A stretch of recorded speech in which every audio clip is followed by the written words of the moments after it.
Oke, kita lanjutkan ya latihan untuk kimia ya dari uji kompetensi 3.2. Tapi di sini saya mau mulainya dari nomor 3 aja karena nomor 1 dan nomor 2-nya hitungan teoritis banget gitu ya. So saya mau skip aja karena di sini hitungannya lebih berkonsep gitu ya. Dan yang paling sering keluar tuh soalnya yang kayak gini gitu loh. Oke, untuk nomor 3 sebanyak 1,922 gram ya. Oke, berarti diketahui ada masanya gitu ya, ada G-nya sebesar 1,922 gram. Kemudian ini si CH3OH yang artinya adalah metanol. Metanol dibakar dalam kalorimeter bom, akibatnya suhu air naik dari 25 sampai 29,2. Nah, jadi itu ceritanya begini. Kalau misalkan, jadi ini ceritanya etanol ini dibakar, metanol. Metanolnya dibakar. Nah, ini air nih di gelas ukur. Kemudian dipanasin dengan menggunakan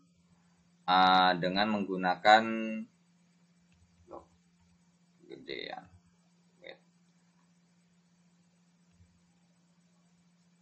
Nah, menggunakan gelas ukur seperti ini ya. Airnya ditaruh. Kemudian jadi di bawahnya itu ada sebuah wadah. Ya biasanya kalau misalkan buat naruh spiritus gitu ya, bentuknya seperti ini, terus abis itu ada sumbunya. Nah, kemudian ada sumbunya, kemudian kalau dinyalakan pasti akan keluar nih panas ya. Nah, ini adalah si metanolnya. Metanolnya dibakar, kemudian naik nih suhu si airnya di atas nih. Dari yang T1-nya sebesar 25 derajat Celcius menjadi T2 yang 29,2 derajat Celcius. Dengan kapasitas kalor, berarti di sini kita bahas ini adalah kapasitas kalorimeter ya. 10,4 kilojoule per derajat Celcius. Hitunglah pembakaran metanol dalam kilojoule per mol. Jadi ditanya nih, kira-kira hasil pembakarannya berapa? Nah, di mana? Jadi kan siapa nih? Otomatis Q yang ada di sini, ya, atau ini adalah kalor pembakaran, atau adalah kalor yang dilepas dari hasil pembakaran. Jadi bisa kita katakan bahwa ini adalah delta H yang ditanya ya. Delta H-nya berapa sih gitu ya. Oke. Ya udah, itulah yang ditanya, langsung jawab dengan cara delta H itu rumusnya aslinya tuh adalah Q per mol ya, Q per N. Cuman untuk masalah Q-nya ini ada beberapa tanda. Kalau melepas itu min gitu ya. Jadi untuk aturan tandanya cuman biasanya kalau untuk rumus yang kayak gini tuh biasanya untuk pembakaran. Makanya kenapa mungkin banyak beredar sekali rumus delta H itu adalah min Q per N gitu. Q-nya itu bertanda negatif jika exo gitu ya. Jika exotherm. Kemudian Q-nya itu adalah positif jika endotherm. Oke. Tapi di sini masalahnya muncul ada dua. Tapi di sini ada kurang ya, sorry.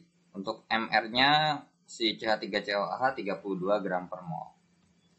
Oke, berarti di sini ada muncul nih dua yang belum diketahui. Jadi ada muncul dua masalah. Yang pertama adalah Q-nya. Bagaimana cara mencari Q-nya? Pakai rumus ya Q sama dengan C dikali delta T. Berarti Q-nya sama dengan kapasitas kalornya adalah 10,4 dikali dengan suhunya adalah 29,2 dikurang 25 ya, karena namanya perubahan. Berarti 10,4 dikalikan dengan 4,2. Berarti Q-nya berapa tuh? Kita hitung ya. 10,4 dikali dengan 4,2. Jawabannya adalah 43,68 ya. 43,68 kilojoule. Nah, kemudian untuk N-nya didapat dari N sama dengan G per MR. N-nya sama dengan 1,922 per MR-nya adalah 32. Berarti 1,922 dibagi 32 itu jawabannya adalah 0,0600. Oke, jadi kita pakai pembularan aja ya. Sekian angka di belakang koma. Tapi karena berhubung saya mau pakainya 3, cuman kan kalau pakai 3 kan 0,60. Nah, jadinya 0,06 aja. Ya udah tinggal masukin nih.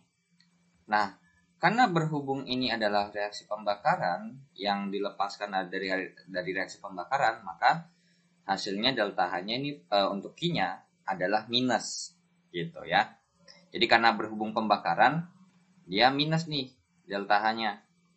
Jadinya minus berapa? 43,68.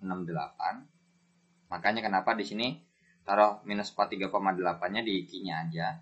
Per N-nya adalah 0,06. Berarti delta H-nya berapa tuh? Tinggal hitung 43,68 dibagi 0,06. Jawabannya adalah 728. Ya, 728 kilojoule per mol.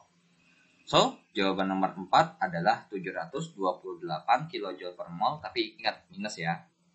Jadi, ini delta H-nya atau Q-nya adalah minus 728 kilojoule per mol.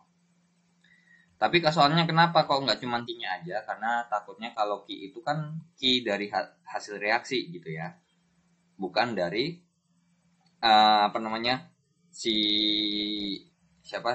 bukan si airnya, tapi dari si reaksi pembakarannya ini. Dimana kenapa kok bisa ada reaksi? Karena kalau metanol dibakar itu pasti reaksinya begini. CH3OH ditambah dengan oksigen pasti hasilnya adalah CO2 ditambah H2O. Nah, di sini tembak 2 hanya karena di kiri 4 ya. Hanya kan 4 tuh. Jadi di sebelah kanan tembak 2. Kemudian O-nya di sebelah kiri ini udah ada 1. Ini 4 tambah 4 jadi 2 tambah 2 4. Udah ada 1. Sisa berapa tuh? 3 per 2 ya. 3 per 2. Jadinya 3 per 2 dikali 2 kan jadinya 3 tambah 1 4. Jadi di O-nya di kiri 4, di kanan 4. Udah pas dong. Nah, jadi ada reaksi seperti ini. Nah, makanya biasanya kalau saya seringnya itu sebelum diketahui seperti ini, saya langsung tulis nih reaksinya. Oh, ada yang dibakar nih. Jadi reaksinya adalah seperti ini. Oh, kalau ada reaksi begini, berarti delta H-nya nggak polos Q doang. Yaitu adalah dibagi dengan N. Tapi ingat, untuk delta H yang di sini, kalau misalkan ada reaksi dan delta H-nya belum dikasih tahu, kalian ya ada rumusnya gitu ya, Q per N. Karena nanti ada kalanya, kayak nanti delta H-nya justru udah ketahuan, nanti agak sedikit tricky makanya kalau ketemu soal kayak gitu, ya. Jadi kalau misalkan ada dihubungkan dengan kalorimeter nih, pasti rumusnya ini, ya. Kalau ada kalorimeter, pasti rumusnya ini. Nah, tinggal Q-nya, exo apa endo gitu, ya. Oke, kita lanjut ke soal nomor 4. Nah, untuk soal nomor 4, di sini dikasih tahu nih, nomor 4. Katanya ada masanya si siapa? Masanya si tembaga. G-nya si tembaga adalah 100 gram. Kemudian dipanaskan dari suhu yang T1-nya 10 derajat Celcius. Kemudian T2-nya adalah 100 derajat Celcius. Kemudian dengan kalor jenis tembaganya adalah 0,389 Joule per gram Kelvin. Ditanya adalah berapa perubahan entalpi, delta H-nya berapa? Nah, di sini karena berhubung kan tembaganya dipanasin doang nih, tidak terjadi reaksi. Nah, di sini bisa kita bilang ketika menjawab delta H-nya ya sama dengan Q aja. Sama dengan Q. Tapi karena berhubung di sini kan berarti perubahan entalpinya kira-kira plus atau minus ya? Nah, di sini karena berhubung dia kita manasin itu butuh panas ya kan, makanya panasnya jadi ini sebagai sistemnya adalah si tembaganya gitu. Jadi ini beda dengan nomor 3. Kalau nomor 3 itu adalah si siapa nih? Ini metanol. Ini sebagai sistem. Terus untuk manasin air yang ada di pinggirannya itu adalah lingkungan. Nah, beda sama di sini. Nah, jadi makanya arah kalornya dari sistem ke lingkungan. Makanya EXO kan. Makanya minus Q-nya. Beda dengan nomor 3. Kalau nomor 4. Kalau nomor 4 ini adalah tembaganya. Kemudian ini adalah lingkungannya. Kita mau manasin sistem. Makanya kenapa nilai ini lingkungan ya. Nah, ini lingkungan. Berarti untuk memanaskan sistem masuk dong kalornya ya kan. Kalornya masuk nih. Sehingga berarti kita bisa bilang bahwa nilai Q-nya adalah positif. Seperti itu ya. Nah, di mana delta H-nya di sini berarti positif berapa? Q-nya kita pakai rumus ada massa MC delta T. Nah, kalian cek dulu nih, satuannya udah sama semua belum? Nah, biasakan ya. Nah, ternyata ada yang belum sama. Apa nih?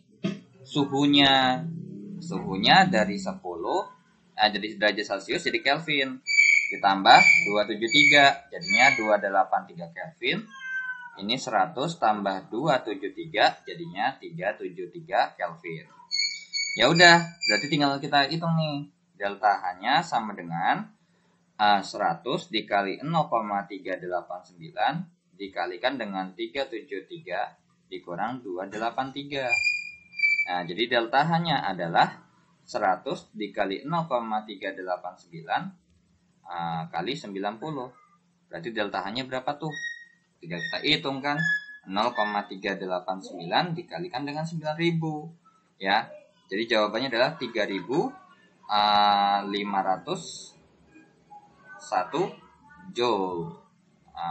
Atau kita bisa bilang bahwa delta H-nya adalah 3,501 kilojoule. Nah, kalau kalian perhatikan mungkin ini akan ada muncul pertanyaan. Kak, kenapa kok misalkan ini sama ini berubah? Kalau berubah sama nggak berubah beda, sama hasilnya. Kalau kita nyari delta T-nya langsung dari sini aja, ya misalkan kita nyari delta T-nya tanpa kita rubah, delta T-nya kan berarti 110 sama dengan 90. Nah, tapi masalahnya kalau kita bicara satuan salah ya. Nah, kalau kita bicara satuan ini kan harusnya derajat Celcius nih. Nah, ini salah. Tapi kalau misalkan ini Kelvin, ini masih oke. Tapi kalau secara nilai sama nih. Kenapa kok secara nilai bisa sama? Nah, kenapa kok untuk perhitungan delta H-nya angkanya sama? Kita bicara angkanya aja ya, kita nggak bicara satuan. Karena kalau bicara satuan memang udah sesuatu hal yang berbeda. Nah, di sini untuk mencari delta T, kan T2 dikurang T1. Nah, misalkan nih, kita nggak ngerubah di sini. Kita ngerubahnya di sini. Kenapa kok kalau dirubah sama nggak dirubah, hasilnya tuh sama-sama 90? Oke, untuk T2 itu kalau kita hitungkan berarti 100 tambah 273 ya. 100 tambah 273. Dikurang dengan 10 tambah 273. Jadi delta T-nya sama dengan, nih, ada sesuatu yang dikurang sama. Ini sama aja kayak 2 tambah 3X dikurang 5X ditambah ini. Jadi ini ada yang sama nih. Ya habis dong. Nah, jadinya tinggal apa? 100 kurang 10. Jawabannya delta T-nya adalah 90. Tapi kalau kita taruh di sini 90-nya 90 Kelvin. Kalau langsung tanpa kita rubah 90 derajat Celcius. Nah, kalau kurang-kurangan ya emang sama hasilnya. Jadi kalau misalkan harusnya ini derajat Celcius sih harusnya. Cuman karena berhubung sih soalnya mau Kelvin ya udah. Tapi Celcius sama Kelvin itu bisa sama ketika kalau misalkan dikurang. kalau dikali polosan dikali T, misalkan dikali 100, misalkan nih kita pakai 100 aja sama dikali 373, ya pasti hasilnya beda gitu. Makanya harus hati-hati. Makanya saran saya, kalau beda satuan udah langsung ubah aja dulu tanpa memandang dulu itu perkalian atau pengurangan. Toh kalau emang misalkan kalau kalian melakukan melakukan perubahan itu, ya walaupun mungkin secara kita lihat ternyata nggak diperluin, tapi ingat, kalian udah menghindari yang namanya ketidaktelitian gitu ya. Jadi biar terbiasa untuk teliti gitu loh ya. Oke, kita lanjut ke soal berikutnya.